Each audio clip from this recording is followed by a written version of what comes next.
আল্লাহকে জিজ্ঞেস করে, আল্লাহ আপনার বান্দার রমজানের এই নেকিটা 70 লিখতামনি।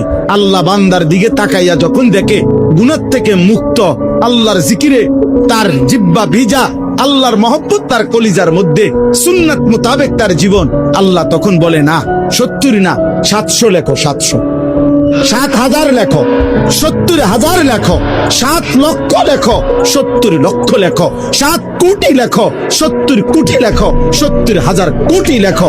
এক সেজদায়, এক সেজদা একবার সুবহানাল্লাহ বললে আল্লাহ বলে লেখো 70,000 কোটি সুবহানাল্লাহ লেখো। কোন কোন বেলায় আল্লাহ মহব্বতের জোশে, আল্লাহ তার মায়ায় আল্লাহ বলে, ফেরেশতা তুমি লিখো না, সাআক্তুবু, আমি আল্লাহ নিজেই লিখবো।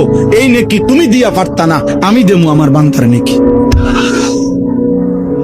বলেন বাপ, বলেন। আহাজ মুসলমানের সন্তান, যদি তোমরা বুঝতা যে তোমাদের মালিক তোমাদের প্রতি কি পরিমাণ খেয়াল করেছে।